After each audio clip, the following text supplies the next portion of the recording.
I've got my margarita mix, grapefruit flavor. It's actually really good. We have our Ultra Ball.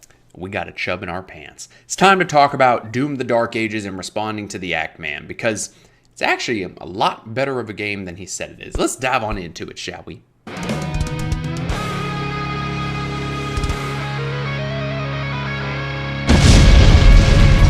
If y'all could do me a huge favor and destroy the ever-living boo-boo stain off that like and subscribe button more than usual as we climb even up higher the 1600 ladder, because I may be losing my 9-to-5 job if I could talk today.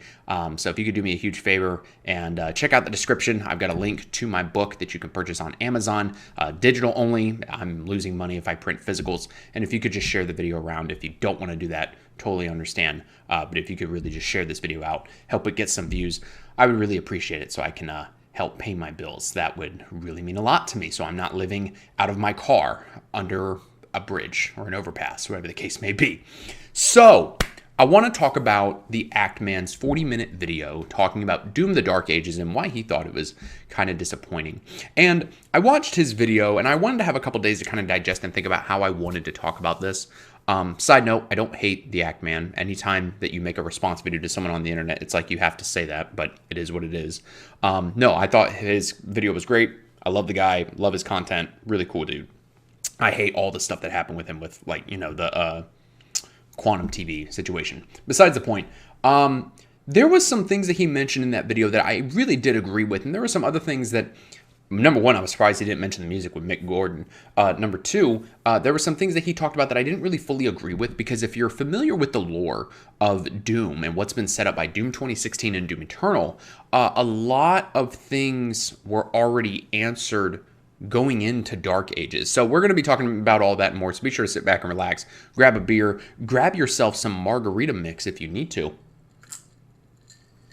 That is really good. As we dive on into this. So first things first, I want to talk about the whole Mick Gordon situation, because I believe I commented that on Act Man's video. I was shocked that he didn't bring it up, but the music was a lot different in Doom the Dark Ages because Mick Gordon wasn't involved. For those of you who don't know, Mick Gordon was the creator of the music in Doom 2016, and I believe also Doom Eternal. And so when I went on Metacritic, everyone was bashing the game because they had, I guess, either fired Mick Gordon or there were some contract issues, whatever the case may be.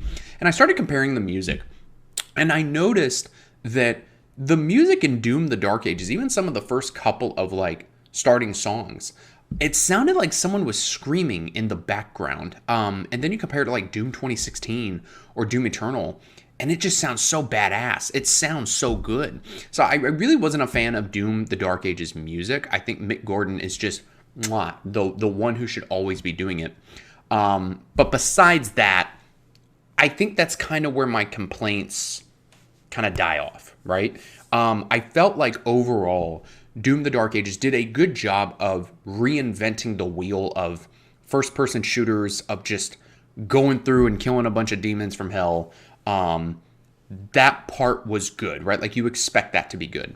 And I get where Act Man is coming from, where he's not going to really be familiar with the lore. At least that's the vibe I got from him.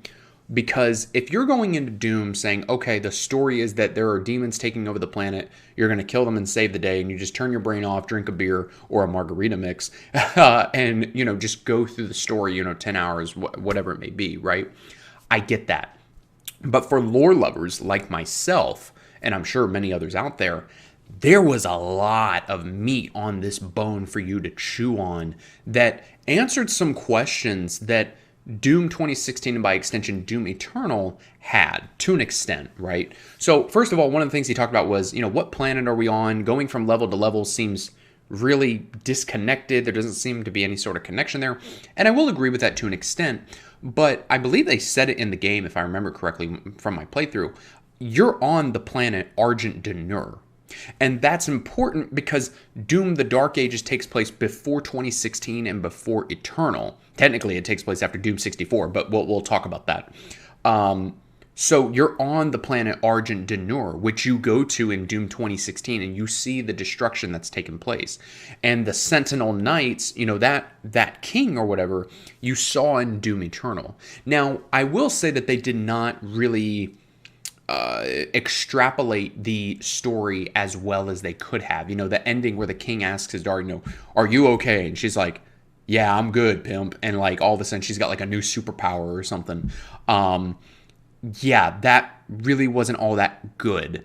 On top of that, the glory kills were gone. And to me, I do agree with that, right? I liked the glory kills. I think everybody loved the fucking glory kills. What they should have done, since they already have 50 billion different fucking, you know, things that you can adjust in the game, you know, like how much health damage you take, how much health you have, you know, whatever. They could have just added a toggle in there that's like, do you want glory kills or not? It's not that hard. Also, something funny that I saw in one of, I think it was a comment on YouTube of the giant Cthulhu boss. I didn't realize this till after I read the comment. The Cthulhu bosses have do-rags. That's a thing. And that's the funniest thing I've ever seen. And go into Doom the Dark Ages, fight that big-ass Cthulhu boss, and look at the top of his head. That's a fucking do-rag. You're welcome. You will not be able to unsee that. Oh my god, that was the funniest thing I've ever seen. Even my phone agrees with me as it goes off. It agrees that Cthulhu demons wear do-rags in hell, I guess. When it comes to the story as a whole, yeah, the demon is basically jealous of Doom Guy, aka the Doom Marine, and wants a bunch of power to kick his ass, which we have now seen in Doom the Dark Ages. Basically, Doom Guy is unkillable. And spoilers if you haven't played Doom the Dark Ages, sorry, but it is what it is. And also spoilers for Doom Eternal and all that good jazz for DLC that came out several years ago. But when he fell into like that acid and he died and he was like a skeleton, he went back and like killed the Grim Reaper or something, shot him in the face. And then he like gets reborn through this demonic ritual. So now that begs the question of, at the end of Doom Eternal, spoiler alert, in the DLC, when he's put into that coffin, can he even die? Right? Like, what if, you know, he killed Lucifer, the king of hell or whatever, when he killed him and the Doom Guy died? Does that mean he's dead for good, or can he still come back to life if they do like that demonic ritual again? Or was that something that only the Sentinel Knights and all them knew about on Argent D'Nur? And how does that tie into Argent Energy in Doom 2016? And this is where the story for me kind of falls off, right? And I agree with Actman on this point, that even if you're familiar with the lore like I am, there is really nothing there to answer questions that get set up at the end of Eternal. And by extension, the questions of how Doom 2016 started, I feel that they're saving for DLC, which I really don't like that approach. The story ending abruptly on, oh, Doom Guy's going to keep on fighting the demons in hell, that doesn't really answer much. Now, he was confused on the part of, why is this Captain Fatfuck, you know, in the chair and whatever, the con maker thing, how is he controlling Doom Guy? Well, that's explained in Doom 64. Because, spoiler alert, Doom 1 connects to Doom 2, obviously. Doom 3, the survival horror one, is like its own thing. But Doom 2 goes into Doom 64. At the end of Doom 64, like it's explained in Doom Eternal, the con makers find the Doom Guy in hell. And he's all beaten up and bruised, whatever. And then they give him those godlike powers, right? That's why, like, he's basically unkillable. And so, sorry, I'm getting thirsty, y'all. And so, that is how the original Doom games tie into the new Doom games, because at the end of Doom 64, the con makers find the Doom Marine. And if you played Doom Eternal, you're familiar with the con makers, but their lore is much more expanded upon in the DLC. So I don't blame Actman for not really knowing who these con makers are, because you could play Doom Eternal and then, you know, it's been several years since that game came out. You're not going to necessarily remember who these people are. But again, if you're familiar with the lore of this new Doom trilogy, you're chomping at the bit. You're like, hey, wait a minute. This is the Con Maker race controlling the Doom Marine. This is how they controlled him. This is what their relationship was. What I do want to know is how did he get that Fortress of Solitude-esque spaceship? Because I don't think that was the same spaceship that we saw him kill the fat dude on, the fat Con Maker, whatever. I think it was a different spaceship. I want to know how he got that, and that was not answered. So hopefully that gets answered in DLC, even though they shouldn't be saving these big story points for DLC. I think that's just kind of dumb. Assuming that they do like a part 1 and part 2 like they did for Doom Eternal with that DLC. Which I'm thinking if they do that, they're going to end the part 2 where he gets sealed in that sarcophagus or coffin, whatever, by the demons. And then Samuel Hayden finds him, brings him to Mars, and that kicks off Doom 2016. I feel like that's what's going to happen, right? Which isn't necessarily good or bad, because why do I have to pay for DLC to get a full story experience? But regardless, something else that I really didn't like that I don't think Ackman brought up, if I remember correctly, because they got rid of that Fortress of Solitude, you're just going from level to level like in a traditional video game. You're not, having this like hub world of your spaceship to go to and get unlockables and stuff. And like, there's no extra weapon unlock. They changed the BFG into a crossbow. And then they didn't even call it the big fucking crossbow. They called it something else. Big fucking gun sounds way better than, let's say, BFC, big effing crossbow, right? Like, it just, no. So the gun that you got in Doom Eternal was the same gun that you could get in Doom 64. I don't remember the name of it. But that gun wasn't in Doom the Dark Ages. And you would think if he's still being controlled by the Con Makers, he'd have access to that gun. So I don't know. I think that they really dropped the ball on that front.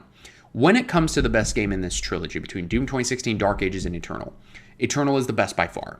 Between the unlockables, excluding DLC, because that's something you got to pay for. Even through Game Pass, you can get Eternal for free, but then you still got to pay for the DLC. I don't want to include the DLC in this. I want to talk about the base games. I think Eternal is the best by far. Dark Ages kind of dumbs some things down, and I think the combat is good for what it is, but getting rid of glory kills and not having a toggle for it, I'm not a fan of that. I think the music could have definitely been better. They should have brought back Mick Gordon and done everything that they could for that. And I think that Actman not knowing the lore, I don't blame him, but I think that's where some issues are caused by people not liking Dark Ages. And I'm not saying everybody needs to know the lore, because that's almost kind of a fault in storytelling on its own, right? If you have to know the lore of something to really enjoy a game, is that necessarily a good game? I think that you could argue between yes and no. Expedition 33, at first I hated the game because it didn't make any sense. And then by the end, I'm like, okay, this all makes sense. It was really good.